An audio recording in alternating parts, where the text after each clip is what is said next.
Montana Territory. 1883, the wind carried snow off the mountains like breath off a dying man's lips, and Prudence Albright stood in the middle of it, veil stiff with frost, watching the wagon that had just dropped her off disappear into the white. She had not cried in years. Not when her father died. Not when her mother sold her hand in marriage like a mare. But standing outside the Dunore ranch house, veil-soaked and heart-cold, she felt the burn of it sting the back of her throat. The man she was promised to Harlan Dunmore was not the one who opened the door. It was his brother. He was taller than she expected, with dust-colored hair and a square jaw that could have been cut from rock.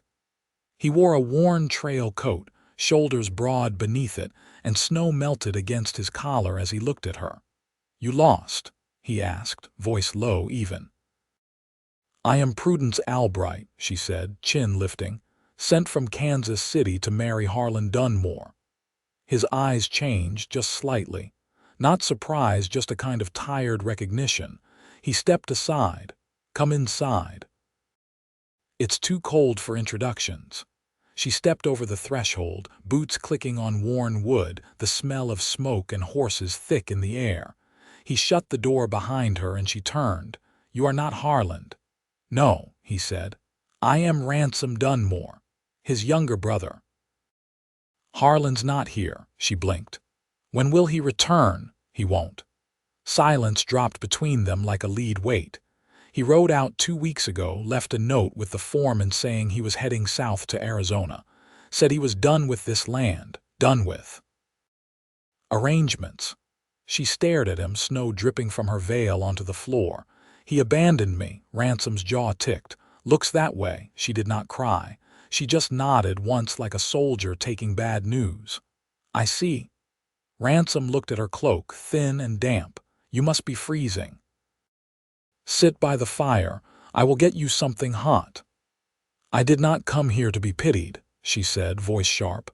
"And I did not invite you to be pitied," he said back, calm. "You are here now, and I will not see you freeze." He left, and she stood, unmoving, until warmth from the hearth began to thaw the ache from her bones. She lowered herself into the chair, hands trembling, and only then did she notice the small boots by the door. Children's boots. 2 of them. A moment later they came running down the loft stairs, hair wild, cheeks pink. A boy and girl, maybe 5 or 6, twins by the look of them. The girl had a braid falling loose over one shoulder, the boy a stick in his hand like a sword. They stopped when they saw her. "Who are you?" the girl asked. "Harriet," Ransom warned, stepping from the kitchen with 2 mugs in one hand. "Mind your tone." "She looks like a bride," the boy whispered. "I am Prudence," she said, voice softer now. "And yes, I was meant to be." The children stared a second longer, then ran past her to sit on the rug by the fire. Ransom handed her one of the mugs. It smelled of cinnamon and apples. "They are yours?" she asked. "My brother's," he said. "Their mother died birthing them." "I have raised them since." She nodded, unsure what to say. "You must be tired," he said. "I can show you to a room upstairs. It is not much, but it is warm and dry. I do not expect charity." "I am not offering it," he said. "I am offering shelter for now." She stood. "I will not be a burden." He met her eyes. "You are not." Upstairs, she found a simple room with a quilted bed and a single window. She peeled off her gloves, sat down, and let herself feel the weight of everything. She had been sold by her mother to escape debt. Promised to a man who vanished like smoke. Left in the care of a stranger with eyes too kind and a voice too steady. And in the quiet of that room, she whispered the truth to herself. This was not how she thought her life would go. The next morning, she woke to the smell of coffee and the sound of laughter. She dressed in her last good dress, blue with faded lace, and stepped to the kitchen where Ransom stood at the stove, sleeves rolled up, flipping corn cakes. "You cook," she said. "I do what needs doing." Harriet and her brother Harlan, she learned, sat at the table, syrup on their cheeks. Harriet and Harlan, she said gently. Twins. Born screaming, both of them, Ransom said. Made me deaf for a week. The children giggled. You do not have help, she asked. Foreman comes by twice a week. We get by. And their father, Ransom's eyes hardened. Harlan stopped being their father a long time ago, she nodded. I will help. I am not made of paper. He looked at her then, something like respect in his gaze. All right. Days passed. She took to mending clothes, sweeping floors, helping Harlan with his letters, teaching Harriet to braid her own hair. She sat with Ransom in the evenings, the fire between them, silence thick but not heavy. I was meant to marry a man I never met, she said one night. Because I was told marriage is duty, nothing more. Ransom looked at her, eyes steady. Not with me, she blinked. What? It is not duty, not with me. If it ever came to that, it would be choosing, every day, a forever of choosing you, her breath caught. I am not saying I expect anything, he added, but you should know if it ever changed, I would not take you for granted. She looked away, heart loud in her chest. A week later she followed him out to the barn. Snow was melting now and the air smelled of spring. He was fixing a gate, sleeves rolled up, forearms slick with sweat. You mean it? She asked. He looked up. What you said, about choosing, he wiped his hands. I meant it. She stepped forward. I do not know what love is, I was never shown it. I will show you, he said. If you let me, she nodded. Then show me. And he did. He touched her face like it was fragile, kissed her like he had been waiting his whole life to. The world slowed and something new bloomed in her chest, warm, steady, real. She was not a duty, she was his choice, and he was hers. The first calf of spring was born in the dark hours before dawn.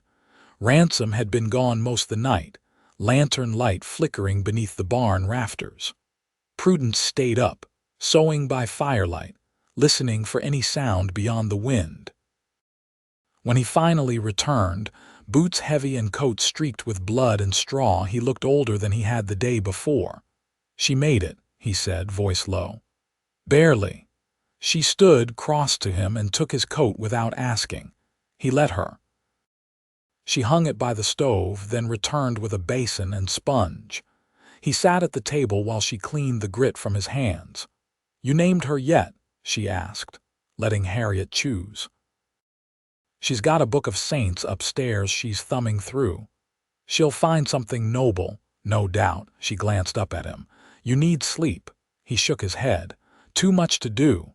You'll be of no use to anyone if you fall asleep in the saddle. He didn't argue. By mid-morning, the children trailed out to the barn. Prudence brought biscuits and a pan of beans, wrapped in cloth to keep warm. Ransom leaned against the fence post, watching the colt wobble beside its mother, and didn't speak until she passed him a cup of coffee. I haven't asked what you want, he said after a moment. Not since you came. She folded the cloth slowly in her lap. I don't think I've ever been asked that before. Well, he said, I'm asking now. She looked out over the field where the snow had retreated in patches. I want steadiness. I want a place where I'm not waiting to be sent away. He nodded, eyes still on the pasture. You have a say here if you want it. I do. He turned toward her. Then say what you want. I want to stay. He didn't smile, but something in him loosened. Then we'll make room. Later that week, she joined him on a supply run into town. He hitched the team while she checked the list twice. Lamp oil, seed potatoes, a new bit for the plow horse. The ride was quiet at first, the kind that didn't need filling. Will you teach me? She asked after the first mile. He looked at her hand on the reins. To drive, she said. You ever handled a team? Only watched. He passed her the reins, knuckles brushing hers. Keep 'em steady, don't jerk. And look where you want to go, not where you're afraid you'll end up. She guided the wagon down the rutted trail, hands firm.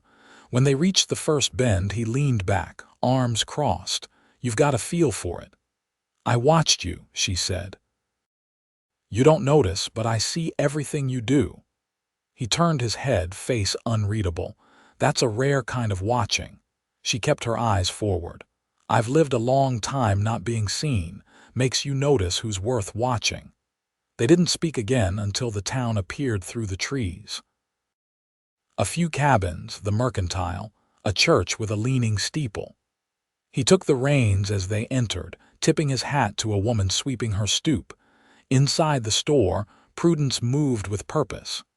She bartered for cloth, picked out a tin of pepper, and chose a pair of sturdy boots for Harriet. Ransom waited by the door, watching her speak with the shopkeeper like she'd been doing it all her life. She handles herself, the man said, wrapping their goods. She does, Ransom said. Better than most. On the ride home, she sat closer than before, their shoulders brushing when the wagon swayed. I was raised to believe love wasn't required, she said without warning.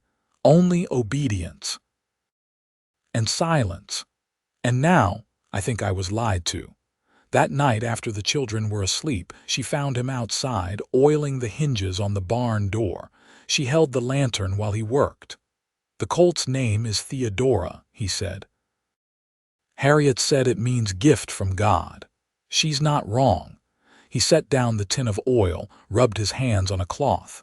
What should we name the life we're building? She didn't answer right away.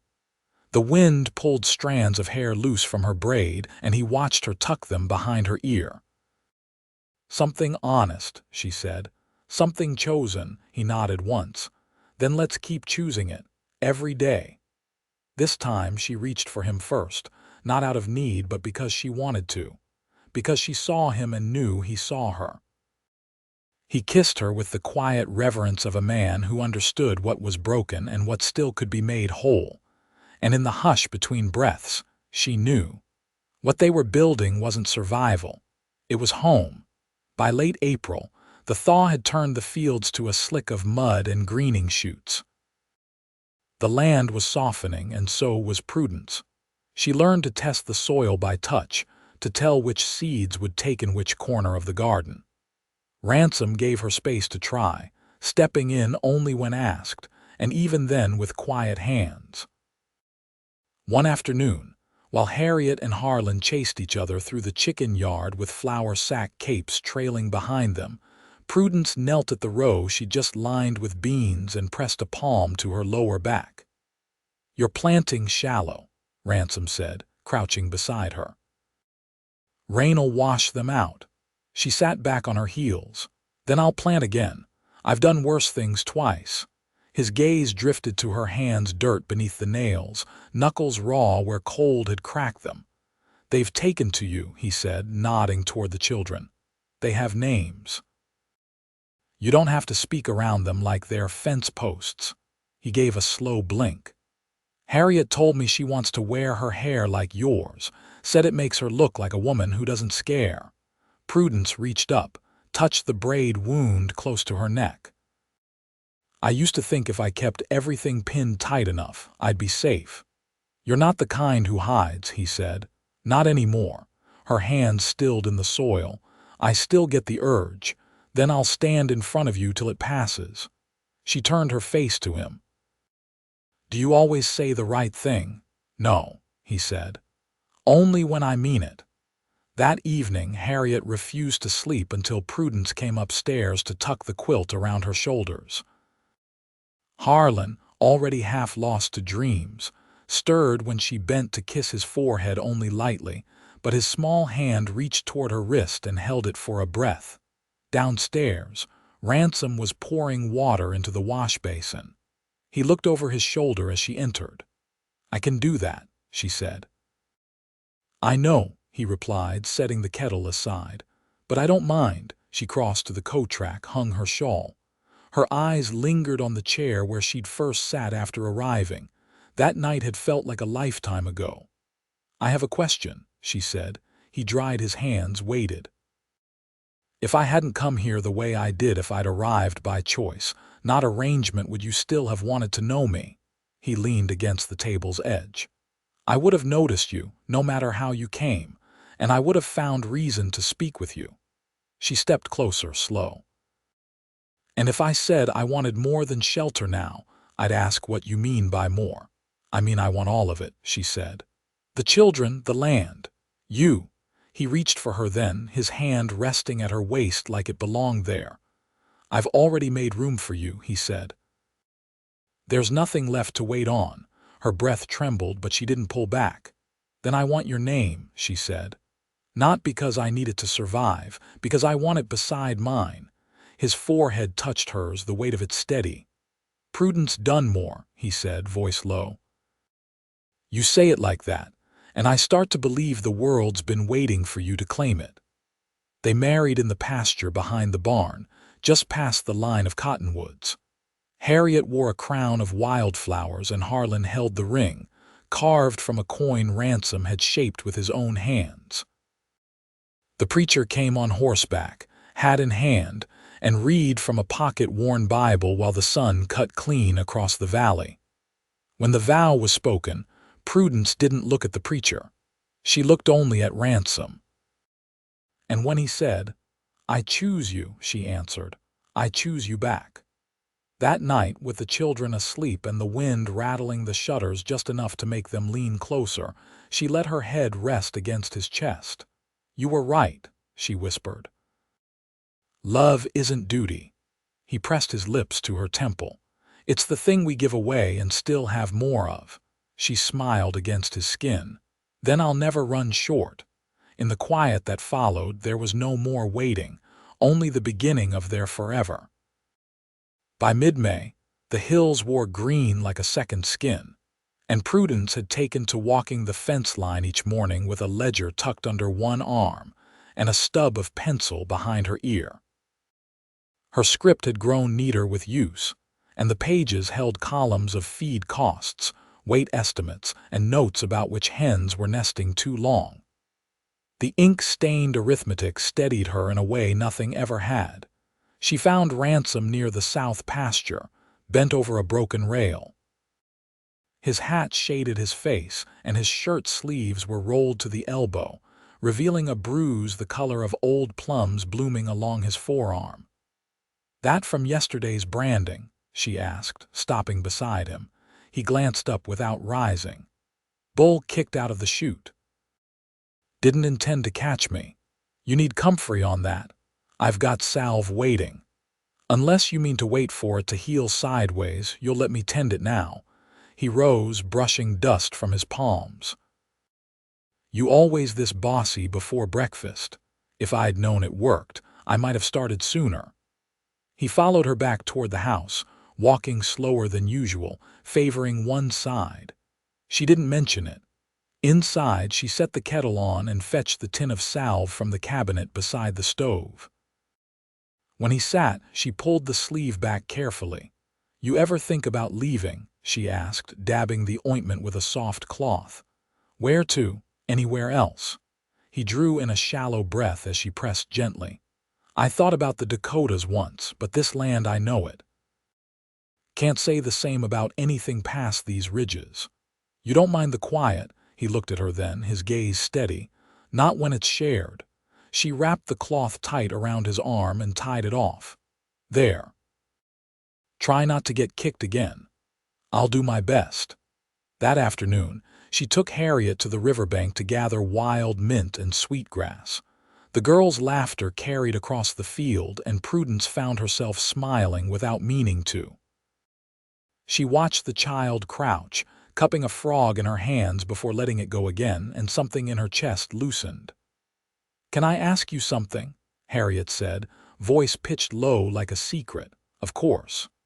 Do you miss where you came from? Prudence ran her fingers along a stalk of mint. I miss what I hoped it would be. But not the people, not the ones who let me go so easily. Harriet nodded, as though that made perfect sense. You don't talk like other grown-ups. Is that good or bad? I think it's honest. When they returned, Harlan was in the barn loft with Ransom, mending a pulley rope that had frayed near the pulley. Prudence called up to them. Careful, she said. If you fall from there, you'll both regret it. Ransom peered down through the slats. Boy's lighter than he looks.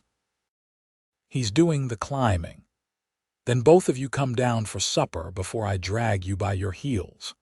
Later, after the children had fallen asleep beneath the spring breeze coming through the open window, Prudence sat on the porch steps with her hair unbraided for the first time since she'd arrived. Ransom joined her with 2 tin cups of coffee, though the hour was late for it. "They're asking questions," she said. "Harriet especially. They'll keep asking." "That's their right. She wanted to know if I miss Kansas. What did you tell her?" "That I miss the idea of what I thought it could be." He nodded slowly. "You make this place more than it was." She looked at the stars above the ridge, the way they shimmered without hurry. "I want to build something that doesn't vanish the moment someone stops watching." He didn't speak for a while, just traced the rim of his cup with one thumb. "I've been thinking about the North Field," he said finally. "The soil's rested long enough. Could put in barley or maybe flax. Flax would do better. Ground's still too wet for barley." He turned to her, eyes catching the moonlight. "Then flax it is." She leaned her shoulder against his. "You sure you want me in your decisions?" "Already are," he said. "Been that way since you marked out the garden rows." The wind shifted, warm and full of spring. She reached for his hand without looking, fingers threading through his. He held it gently, the way one might hold a promise not yet spoken aloud. "I was afraid," she said after a long pause, "that I'd come here and disappear again, just a different kind of vanishing." "You didn't," he said. "You rooted, and I see you, every damn day." She turned her face to him, and he kissed her slowly, his hand still wrapped around hers. The stars kept their place overhead, and the porch creaked beneath them, and there was no sound but the wind and the shared breath of 2 people who had found, at last, a place to belong. Summer settled into the valley with the weight of a long exhale. The cottonwoods thickened, their leaves dense and green, and the creek ran slower, warm enough to wade. Prudence no longer measured her days by absence, but by rhythm, milking before sunup, stitching after supper, the sound of children's bare feet across the porch. "Rails split clean," Ransom said one morning, lifting a cracked length of pine from the wagon bed. "We'll need to replace the east fence before the herd shifts." Prudence shaded her eyes. "If we move the calves closer to the slope, they'll hold till then." He studied her face a moment, then nodded. "You've got a good eye." She looked toward the bend in the pasture. "It's not just the land, it's how it's learning me back." That evening they unpacked a small trunk that had arrived by freight her mother's, mailed without letter or explanation. Inside, beneath yellowed linen and tarnished scissors, lay an old book of herbal notes and a brooch shaped like a swallow. Prudence held the brooch in her palm. She wore this every Sunday but never spoke of whose it was. Ransom leaned forward, elbows on his knees. "You want to ask her?" "No," she said. "I want to let it rest." She set the brooch in the drawer beside her hairpins and closed it gently. In July, Harlan asked if he could help with the branding. Ransom hesitated. "He's steady," Prudence said. "And he listens." Ransom rested a hand on the boy's shoulder. "You hold the branding iron when I say, and not before. You spook the calf, you step back." Harlan nodded, jaw tight. By dusk, he'd helped with 5 head. When it was done, Ransom handed him a cup of water and said, "You did right." That night, Prudence watched her husband mend rope by lantern light, his hands sure and quiet. "The other women in town," she said, "they look at me like I've pulled something off they haven't named." Ransom didn't glance up. "You've done more than that. You've made a life from a ruin." She traced the edge of the table with her finger. "I don't feel ruined anymore." He set the rope down, met her eyes. "That's not from me, that's you." In August, Harriet lost a tooth and insisted on burying it beneath a stone by the barn. "So it grows into a flower," she said. Prudence handed her a scrap of cloth to wrap it in and kissed her temple. Later, When the children were asleep and the breeze smelled of cut alfalfa, Prudence turned to Ransom as they lay on the porch cot, the stars crowding overhead. "I was afraid I'd never be chosen for more than use," she said. "But you made a home without asking me to disappear inside it." He took her hand, pressed it to his chest. "You made it with me. I just opened the door." They married again in late September, not a ceremony, but a promise. She wore her work dress, he wore his best boots. They stood in the field where flax had bloomed blue weeks before. The preacher hadn't been asked. They didn't need him. "I'll never leave you behind," Ransom said. "I'll never stop choosing you," she replied. He kissed her like it was the first time, and the wind stilled around them. By October, the children had started lessons with a traveling tutor who came once a week. Prudence helped with the writing drills and arithmetic, and the tutor, a quiet widower with a crooked smile, left her a book of poetry she hadn't read since girlhood. "You ever think of teaching more?" Ransom asked one evening, watching her trace a line of verse. "I think I already am," she said, glancing toward the loft where the twins slept. Snow came early that year, and the barn roof took damage in a storm. They patched it together with canvas and prayer, and when the wind howled, they sat close by the hearth, Ransom's arm around her waist, her head tucked beneath his chin. "You think we'll always have storms like this?" she asked. He kissed her hair. "We'll always have each other when they come." The land quieted in winter. The animals huddled close and the days shortened. Prudence began stitching a quilt from scraps of old dresses, each square a different remembrance, one for Kansas, one for her first night in the house, one for the day Harlan called her Ma without hesitation. She worked by lamplight, Ransom beside her, reading aloud from an almanac. "Next season's supposed to be dry," he said. "We'll dig deeper," she replied. By the time the thaw returned, Prudence had hung the finished quilt across their bed. The fields waited. The children grew taller and the fence line held. One morning, as the sun lifted low and gold across the ridge, Ransom saddled 2 horses and handed her the reins. "Thought we'd ride out to the ridge," he said. "Show you the spot I used to go when I wanted quiet." They rode in silence for a time, the hooves muffled in damp earth. At the crest, they dismounted, and he pointed to the valley below, where the pasture met the river in a slow curve. "I used to sit here and wonder who'd ever stay long enough to see spring with me." She reached for his hand. "Well," she said, "now you know." They stood there until the sun rose high and the wind moved through the grass like a hymn. They did not leave that land. They did not seek more than what they'd built. The barn was repaired, the pastures rotated, and the children grew with sunburned cheeks and calloused hands. And inside the house, where the fire always had warmth and the table always had room, Ransom and Prudence Dunore kept choosing each other quietly, wholly every day. They were not perfect, but they were home, and it was enough.